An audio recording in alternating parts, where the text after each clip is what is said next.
बिस्मिल्लाहिर्रहमानिर्रहीम। अस्सलाम वालेकुम गाइस। आज मैं आपको वेरी और मच के इस्तेमाल में फ़र्क बताने लगा हूँ। ये दोनों ही एडवर्ब भी होते हैं और एडजेक्टिव भी होते हैं, लेकिन पहले एडवर्ब के तौर पर इनका इस्तेमाल बताऊँगा। आपने हेडिंग लिखना है difference between very and much.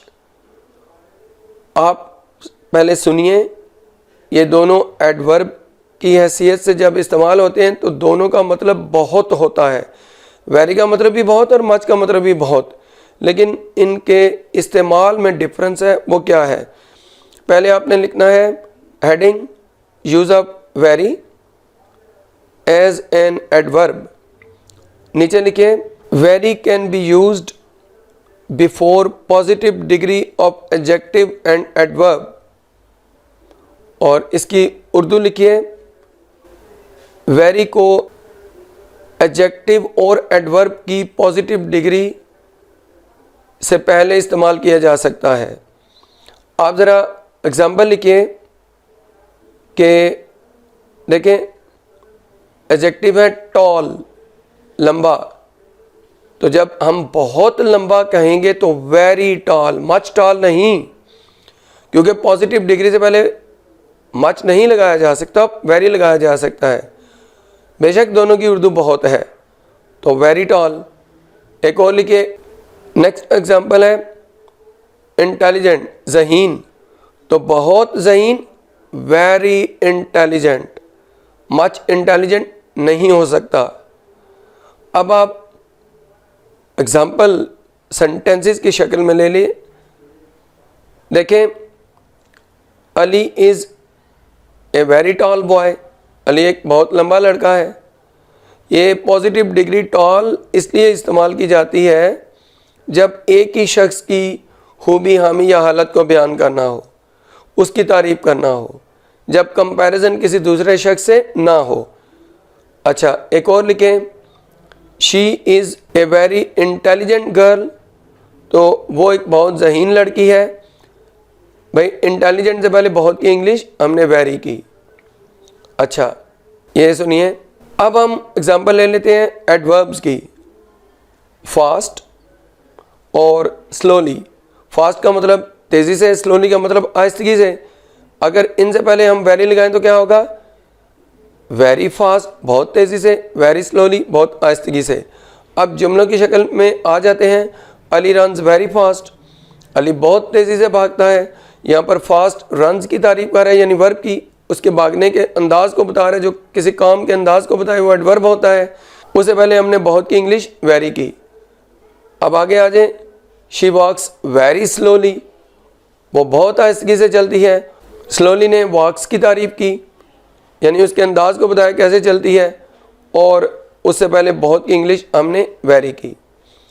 अब वेरी का एक और इस्तेमाल है। आप लिखिए very can be used before first form of verb plus ING। भाई, ये ज़रा उर्दू लिखिए, वेरी को first form of verb plus ING से पहले इस्तेमाल किया जा सकता है। अब एग्जांपल ले लेते हैं। It is very surprising news for me. ये मेरे लिए बहुत हैरान कुन खबर है। तो सरप्राइजिंग से पहले वेरी बोला, इट इज़ वेरी सरप्राइजिंग। अब आ जाए, this is a very interesting book. ये बहुत दिलचस्प किताब है। इंटरेस्टिंग से पहले वेरी मैंने बोला। तो स्टूडेंट, ये वेरी का इस्तेमाल था। अब मच की तरफ चलते हैं। आप हेडिंग लिखिए use of much as an adverb. इसके इस्तेमालात कैसे हैं ये पॉइंट लिखिए। Much can be used before comparative degree of adjective and adverb. Much को कंपैरेटिव डिग्री जो होती है एडजेक्टिव और एडवर्ब, उससे पहले यूज़ किया जाता है। इसका मतलब भी बहुत होता है। एग्जांपल ले लेते हैं। ये टॉलर, टॉलर आया सेकंड डिग्री, इसका मतलब होता है ज़्यादा लंबा। टॉल का मतलब लंबा और टॉलर ज़्यादा लंबा, लेकिन इससे पहले बहुत लगाएं तो मच टॉलर। इसी तरह मोर इंटेलिजेंट, इंटेलिजेंट की कंपैरेटिव डिग्री यानी सेकंड डिग्री क्या होती है? मोर इंटेलिजेंट मतलब है ज़्यादा ज़हीन, इंटेलिजेंट का मतलब ज़हीन, और मोर इंटेलिजेंट ज़्यादा ज़हीन। इससे पहले मच लगाते हैं तो फिर क्या होता है, बहुत ज़्यादा ज़हीन, यानी मच मोर इंटेलिजेंट। तो स्टूडेंट्स, ये आपने जो एग्जाम्पल देखी है, अब हम जुमलों की शक्ल ले लेते हैं। Ali is much taller than I, Ali मुझसे बहुत ज़्यादा लंबा है। She is much more intelligent than her sister, वो अपनी बहन से बहुत ज़्यादा ज़हीन है। तो स्टूडेंट, ये याद रखें, कंपैरेटिव डिग्री से पहले बहुत की इंग्लिश हमने मच करना है। अब एक और पॉइंट ले लें, much can be used before third form of verb, आगे ब्रैकेट में लिख लें पास्ट पार्टिसिपल। अच्छा, उर्दू इसके लिखते हैं, मच को थर्ड फॉर्म ऑफ वर्ब से पहले इस्तेमाल किया जा सकता है। भाई देखें एग्जाम्पल के, I got much surprised to hear this news, ये खबर सुनकर मैं बहुत हैरान हुआ। सरप्राइज्ड से पहले बहुत की इंग्लिश हमने मच की।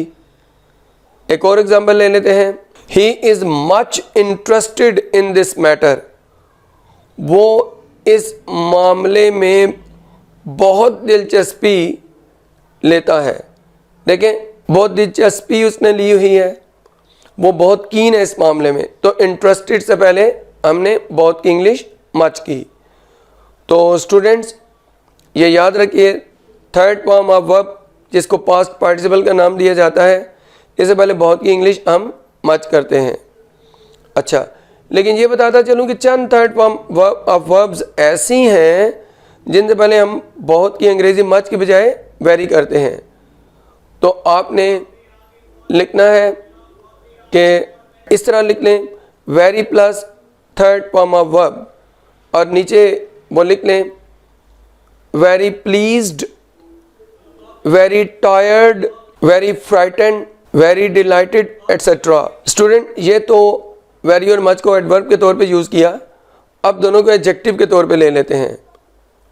आप लिखें heading very as an adjective, नीचे लिखें this is the very day when he came to my home, ये वही दिन है जब वो मेरे घर आया था।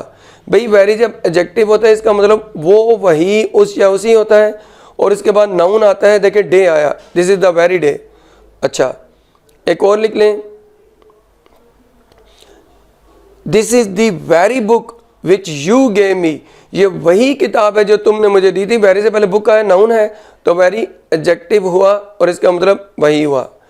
अब आ जाए मच को एडजेक्टिव के तौर पे, अब लिखें मच एज एन एडजेक्टिव, नीचे एग्जाम्पल लिखें,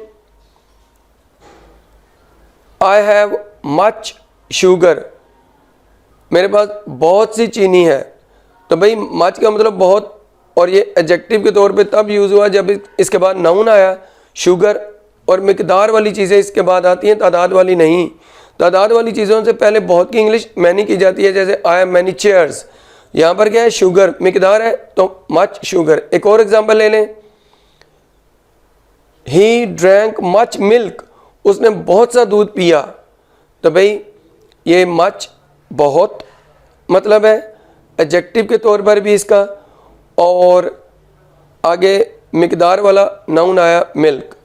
तो स्टूडेंट, ये सब कुछ था इस वीडियो के अंदर। अगर आपको कोई भी क्वेश्चन करना है, कमेंट बॉक्स में जाकर मुझसे क्वेश्चन कीजिए, मैं आपको जवाब दूंगा। अगर आपको ये मेरा लेक्चर पसंद आया, मेरी वीडियो को लाइक कीजिए, शेयर कीजिए, मेरे चैनल को सब्सक्राइब कीजिए। इस वीडियो से इतना ही, अल्लाह हाफिज़।